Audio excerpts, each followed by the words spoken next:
આપા ગીગાની જગ્યા સત્તાધારના મહંત વિજય ભગતનો વિવાદ સંવાનું નામ નથી લઈ રહ્યો। સત્તાધારના મહંત વિજય ભગત પર તેમના ભાઈ નીતિન ચાવડાએ વ્યભિચાર સહિતના ગંભીર આક્ષેપો કર્યા। વિજય ભગતે આ આક્ષેપો અંગે જવાબ આપતા કહ્યું કે તેના તમામ આરોપો ખોટા છે અને તે સમાજને ગેરમાર્ગે દોરી રહ્યો છે। આ વિવાદમાં હવે મેંદરડાના ખાકી મઢીના મહંત સુખરામદાસ બાપુનું આગમન થયું છે। તેમણે વિજય બાપુના સમર્થનમાં પ્રતિક્રિયા આપી।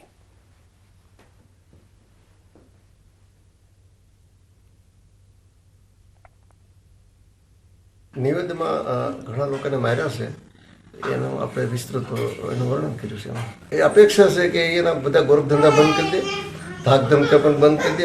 એની દુઃખ તિરક મારી પર ઘણી બધી છે। એના જે કૌભાંડો મારી ભેગો 14 વર્ષ રહ્યો છે માણા, મેં એને જ ભણાવ્યો છે। એ જગતના પડ ઉપર ખોટું બોલે છે। મારા ફાધરે એને 1 રૂપિયો નથી આપ્યો, હું નોકરી કરતો તો મેં જ એને ભણાવેલો છે। મેં એની પાસે પૈસા માંગ્યા હતા, ભાઈ તું મેં તને ભણાવ્યો છે તો મને પૈસા આપી દે। એવો કોઈ ભ્રષ્ટાચાર અમારી પાસે કોઈ એવો ઉદ્યોગ નથી મલ્ટીપ્લેક્સ કે અમે એના ઉપર અમે ચાલી। આકાશી રોજી ઉપર અમારી સંસ્થા ચાલે, શ્રદ્ધા ઉપર અને સમર્પણથી। અહીંયા કરોડો રૂપિયા કેવી રીતે હોય? ક્યાંથી કરોડો રૂપિયા આવે છે? કરોડો રૂપિયા એમને કોઈ આપી દે? અત્યારે ગવર્મેન્ટના એટલા રૂલ્સ રેગ્યુલેશન ચાલે છે, તેમાંથી કેવી રીતે 10-10 રૂપિયાથી અમારી આ સંસ્થાની આજીવિકા આવે છે, આ રોજીરોટી। એના જે આક્ષેપો છે એ એકદમ બ્રીફિંગ વાળા છે, દબાવી દેવાના છે, વર્ચસ્વ ઊભું કરવા માટેના છે। પોતાની વાત સમાજમાં ખોટી બિહેવિયર કરી અને સમાજને ગેરમાર્ગે દોરવાની વાત છે। આપ મીડિયાના માધ્યમથી આપને ખબર છે, આ વર્ષોથી આવો છે અહીં, એવો અમારો શું ઉદ્યોગ છે અહીં, કે અમે એવી શું ફેસિલિટી વાળું જીવન જીવી છે। એના અંદર પણ એનો પણ કોઈક માર્ગદર્શક હશે। એ વ્યક્તિ આજે આવો દાવો કરે છે મીડિયાને કે ગવર્મેન્ટને કે કંઈ પણ બાબત ઉપર લઈને, એ પાયા વિહોણા આક્ષેપો છે, એકદમ પ્રલોભન અને એને કાંઈક લાલચ છે, કાંઈ પણ એ સમય જતા અમે આપશું। એવા સત્તાધારને જે લોકો બદનામ કરવાની કોશિશ કરી રહ્યા છે ને, એ લોકોને અમે વિનંતી કરીએ છીએ કે તમે આસ્થાને સાથે ચેડા ના કરો। સત્તાધાર એકદમ બરોબર ચાલી રહ્યું છે અને સત્તાધારની અંદર જે મહંત છે પરમ પૂજ્ય શ્રી વિજય બાપુ સત્તાધારના સંચાલન ખૂબ સારી રીતે। જૂનાગઢના વંથલીમાં સિંહણનો હુમલો। વંથલીના નરેડી ગામમાં 3જા વ્યક્તિ પર હુમલો કર્યો। માલધારી ઢોર ચરાવી રહ્યા હતા ત્યારે આ બનાવ બન્યો। પહેલા પણ સિંહણે 2 લોકો પર હુમલો કર્યો હતો। સિંહણને પકડવામાં વન વિભાગ નિષ્ફળ રહ્યું। નરેડી પંથકમાં સિંહણના હુમલાથી સ્થાનિકોમાં હવે ફફડાટ વ્યાપી ગયો છે, કારણ કે આ 3જો બનાવ છે। વધુ માહિતી સાથે સંવાદદાતા અતુલ વ્યાસ જોડાયા છે। અતુલ, વંથલીમાં સિંહણનો આ 3જા વ્યક્તિ પર હુમલો, વધુ વિગતો શું છે? જે પંકજ આપને ચોક્કસ જાણ્યું કે છેલ્લા 6 ડિસેમ્બરના રોજ છે ત્યાં સિંહણ છે તેણે વનકર્મી અને માલધારી પર હુમલો કર્યો હતો। ત્યારે આજે બપોરના સમયે જે માલધારી છે તે પોતાના ઢોર ચરાવતો હતો ત્યારે અચાનક સિંહણ આવીને તેની પર હુમલો કર્યો હતો। એટલે છેલ્લા 7 દિવસની અંદર સિંહણ દ્વારા છે તે 3 હુમલા કરવામાં આવ્યા હતા। વન વિભાગ દાવો કરી રહ્યા છે કે અમે તેને પકડવા માટે પાંજરા મૂક્યા છે, પણ આજે સવારે જે વન વિભાગે પાંજરા મૂકવામાં આવ્યા હતા તેમાં ઓચિંતો દીપડો પુરાઈ ગયો હતો। પણ હાલ જે રીતે સિંહણોના જે માનવ ઉપર હુમલા આવ્યા છે તેને લઈ અને વંથલીના નરેડી ગામમાં છે તેમાં ગ્રામજનોમાં ફફડાટ થઈ રહ્યો છે અને લોકોની એવી માંગ છે કે આ જે સિંહણ છે તે સિંહ છે તેને તાત્કાલિક પાંજરે પોડે અને વન વિભાગ આમાં કાર્યવાહી કરે તો જ ગ્રામજનો છે તેને આમાંથી ફફડાટમાંથી બહાર આવી શકે। બીજી તરફ જે વાત જાણવા મળી રહી છે। જી અતુલ, આભાર માહિતી આપવા માટે। ત્યાં ઢોર ચરાવતા હતા બાપા નરેડી, ત્યાં સિંહે બાપા માથે હુમલો કર્યો અને ઈજા પહોંચી છે બહુ। પડખામાં લાગ્યું છે અને ઓઠમાં લાગ્યું છે, 3 જણાને ઈજા કરી અને એની પહેલા 2 થી 3 જણાને ઈજા કરી હતી। સિંહે હુમલો કરેલો। સાઈની બોગસ એનઓસી લાવી ફ્લેટ બનાવાયો હતો। સલમાન એવન્યુને 5 વખત તબક્કાવાર સીલ કરાયું।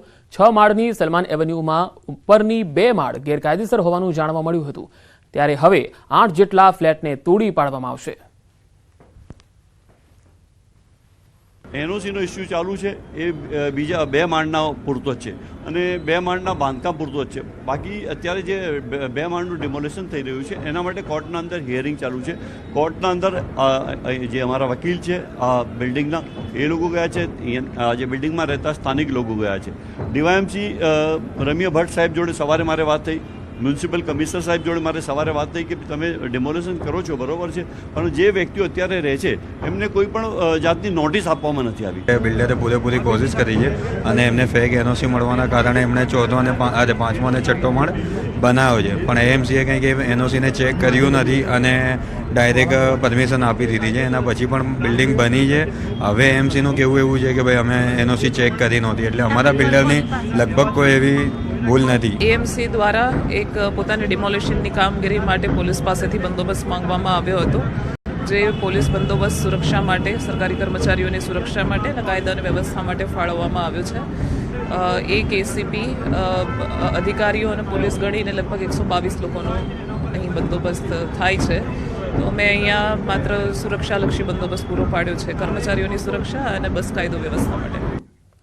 જો તમે પાલતુ શ્વાન રાખવાના શોખીન છો તો ફી ચૂકવવા તૈયાર રહેજો, કારણ કે એએમસીના સીએનસીડી વિભાગ દ્વારા માર્ગદર્શિકા જાહેર કરાઈ છે, જેમાં હવેથી પાલતુ શ્વાન રાખવા માટે 200 રૂપિયા ફી ભરી નોંધણી કરાવવી પડશે. આ પ્રક્રિયા ઓનલાઈન રહેશે. 1 જાન્યુઆરીથી એએમસીની સાઇટ પર નોંધણી પ્રક્રિયા શરૂ થશે, જેમાં અરજદારે કેટલાક પુરાવા આપવાના રહેશે. અરજદારનું Aadhaar card, tax bill, light bill, અરજદારનો ફોટો, પાલતુ શ્વાનનો ફોટો, પાલતુ શ્વાન રાખવાની જગ્યાનો ફોટો આપવાનો રહેશે. 1 જાન્યુઆરીથી 90 દિવસમાં નોંધણી પ્રક્રિયા કરવાની રહેશે. અમદાવાદ શહેર એ ઢોર મુક્ત થયું છે, પરંતુ હવે મહાનગરપાલિકા એક નવું અભિયાન છે તે શરૂ કરવા જઈ રહ્યું છે. હવે અમદાવાદ મહાનગરપાલિકા દ્વારા જે સીએનસીડી વિભાગ છે તેના તરફથી હવે જે પેટ ડોગ એટલે જે આપના પાલતુ શ્વાનો છે તેનું રજીસ્ટ્રેશન ફરજિયાત છે કરવામાં આવ્યું છે, અને તેને લઈને તેઓ એક જાહેરાત પણ કરી છે, અને જે પણ માલિકો છે પોતાના જે શ્વાનના તે લોકોએ મહાનગરપાલિકાના જે ઓનલાઈન છે તેમાં રજીસ્ટ્રેશન કરાવીને પોતાના ડોગની માહિતી આપવી પડશે. માં જોડાયા છે સીએનસીડીના એચઓડી નરેશ રાજપૂત. રાજપૂત સર, અમદાવાદ શહેર ઢોર મુક્ત થઈ ગયું છે, કારણ કે એક મુવમેન્ટ મહાનગરપાલિકા ઉપાડી હતી ઢોર મુક્ત કરવા માટે, પરંતુ હવે સરકારના જે નવા નિયમો અંતર્ગત જે પેટ ડોગ એટલે જે પાલતુ શ્વાનો છે તેને લઈને શું ગાઈડલાઈન એસઓપી મહાનગરપાલિકા તરફથી બનાવવામાં આવી રહી છે? નમસ્કાર. અમદાવાદ મ્યુનિસિપલ કોર્પોરેશન દ્વારા જે ધોરણે રખડતા પશુત્રાસ અટકાવ અને નિયંત્રણ પોલિસીની અમલવારી કરી શહેરનો એક વર્ષો જૂનો મોટો પ્રશ્ન સોલ્વ કર્યો છે, તે જ રીતે કૂતરાઓના પ્રશ્નો વિશે પણ તંત્ર ચિંતિત છે.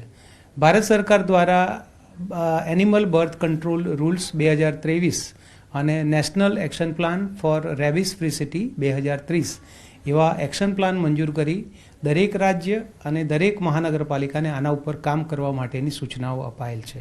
આનું રજિસ્ટ્રેશન માટે ઓનલાઈન સોફ્ટવેર ડેવલપ કરવામાં આવ્યું છે કે જેમાં શ્વાનના માલિક એની 200 રૂપિયા ઓનલાઈન ફી ભરી એમાં નિયત નમૂનાનું ફોર્મ ભરી તેમની ઓળખના પુરાવા, તેમનો photo, tax bill, light bill અને કૂતરું રાખવાની જગ્યા આના પુરાવા સાથે એ ઓનલાઈન સબમિશન કરશે અને એનું રજિસ્ટ્રેશનની રિસિપ્ટ્સ ડાઉનલોડ કરી શકે તેવી વ્યવસ્થા કરાયેલ છે. કેટલાક કિસ્સાઓમાં જ્યાં પાલતુ શ્વાનના માલિક અને અન્ય નાગરિકો વચ્ચેના કોન્ફ્લિક્ટ થતા હોય છે, એવા સંજોગોમાં કોન્ફ્લિક્ટ મેનેજમેન્ટ રેઝોલ્યુશનમાં પણ આ ડેટા ઉપયોગી થશે. શહેરમાં જે પેટ ડોગ છે, જે લોકો માલિકો પોતાની ઘરે શ્વાન રાખી રહ્યા છે તેનું પણ રજીસ્ટ્રેશન મહાનગરપાલિકા કરવા છે, જેથી એક ડેટા તૈયાર થાય અને સરકારની કયા જે ગાઈડલાઈન છે તેના આધારે મહાનગરપાલિકા એક મોટું કામગીરી હાલ કરવા જઈ રહી છે. કેમેરા પ્રકાર દેશ સાથે પ્રણવ પટેલ, ન્યૂઝ 18 અમદાવાદ. ડિજિટલ અરેસ્ટનો વધુ એક આરોપી દબોચાયો છે. ડિજિટલ અરેસ્ટ કરી 4 કરોડ રૂપિયા પડાવી લીધા. પાર્સલમાં ડ્રગ્સ હોવાનું કહી અને ફ્રોડ કરતો હતો. ચાઇનીઝ કંબોડિયન ગેંગ સાથે મળીને ફ્રોડ કર્યા હતા. પૂછપરછમાં જાણવા મળ્યું કે આ ગેંગ રોજ 100 જેટલા કોલ કરતા. એક કોલ સેન્ટર જેવું બનાવ્યું હતું. ખોટા પોલીસ યુનિફોર્મ પહેરી અને કોલ કરતા. વોઇસ ઓવર કે પછી બીજી કોઈ એપ્લિકેશનથી કોલ કરતા હતા. પાર્સલમાં ડ્રગ્સ છે એવું જણાવી પોલીસ તમને અરેસ્ટ કરવા આવી રહી છે એવું કહી અને ડરાવતા હતા. એક બિલ્ડિંગમાં 45 થી 50 જેટલા લોકો પોલીસ અને અન્ય અધિકારી બનીને બેસતા. એ પણ સામે આવ્યું છે કે આરોપી 4 મહિનામાં 10 લાખ કમાતા હતા. ફરિયાદીને જે કોલ કરીને અને જેમને ધમકાયું કે તમારે પાર્સલમાં ડ્રગ્સ મળ્યા છે અને આ વસ્તુ મળી છે, એના કારણે તમે અરેસ્ટ કરવામાં આવશે. એ જે કોલ કરનાર વ્યક્તિ છે એમને આપણે ઝડપી પાડવામાં આવેલ છે. એ કોલ કરનાર વ્યક્તિ, એમનું નામ જે ચેતન કોકરે, મહારાષ્ટ્રના કોલાબા, મુંબઈના નિવાસી છે અને એ અમુક લોકો સાથે મળીને અને આ વસ્તુઓની એ જે ગેંગ છે, આપણે કહીએ કે ચાઇનીઝ કંબોડિયન ગેંગ સાથે મળીને એ આવી રીતે ફરિયાદીને કોલ કરીને પછી ફરિયાદીને ડરાવતા હતા અને એના પછી જ્યારે ફરિયાદીને બહુ ડર બેસી જાય પછી એ લોકો પાસેથી એમને પૈસા એ લોકો પાડતા હતા. મહેસાણામાં 1 વર્ષથી સરસ્વતી સાધનાની ધૂળ ખાતી સાયકલો લેવા પહોંચ્યા વિદ્યાર્થીઓ. ઊંઝાના ઉનાવાથી સર્વોદય સ્કૂલ માટે સાયકલો લેવા વિદ્યાર્થીઓ પહોંચ્યા હતા. શાળાના સંચાલકોને શ્રમિકો ન મળતા હોય એમ વિદ્યાર્થીઓ પાસે સાયકલો મિની ટ્રકમાં ભરાવડાવી. ત્યારે સર્વોદય સ્કૂલના સંચાલકો સામે પણ સવાલ છે. નવાઈની વાત એ છે કે વર્ષ 2023ની શાળા પ્રવેશોત્સવની આ સાયકલો વિતરણના ભાવે ભંગાર બની ગઈ. જો કે આ સાયકલો ભંગાર બન્યા બાદ હવે વર્ષ 2024માં વિતરણ કરાશે. વિદ્યાર્થીઓને આપવાની આ સાયકલો એ હદે ભંગાર છે કે તેના ટાયરમાં હવા નથી. ટ્યુબની પણ સ્થિતિ શું હશે એ કહેવું મુશ્કેલ છે. અભિનેતા અલ્લુ અર્જુનની ધરપકડ હૈદરાબાદ પોલીસે કરી છે. અલ્લુ અર્જુનની ધરપકડ કરાઈ છે. પુષ્પા 2 ફિલ્મના અભિનેતા અલ્લુ અર્જુનની ધરપકડ થઈ છે. પ્રીમિયરમાં ભાગદોડના મામલે આ ધરપકડ થઈ છે. પુષ્પા 2ના પ્રીમિયરમાં જે ભાગદોડ મચી હતી, જેમાં એક મહિલા છે તે મૃત્યુ પામી હતી. પોલીસને જાણ કર્યા વગર અભિનેતા ત્યાં પહોંચી ગયા હતા. અભિનેતાની ઝલક જોવા માટે ચાહકોનો ધસારો ત્યાં જોવા મળ્યો હતો. 4 ડિસેમ્બરનો આ બનાવ હતો, જ્યાં પુષ્પા 2નું પ્રીમિયર યોજાયું હતું. તો પ્રીમિયરમાં જે ભાગદોડ મચી હતી 4 ડિસેમ્બરના રોજ, અને તેમાં એક મહિલા છે એ આ નાસભાગના કારણે મૃત્યુ પામી હતી. તેને લઈને પોલીસ હવે આ અભિનેતાને લઈ અને પોલીસ સ્ટેશને લાવી છે. થોડી પૂછપરછ પણ તેની કરવામાં આવી રહી છે.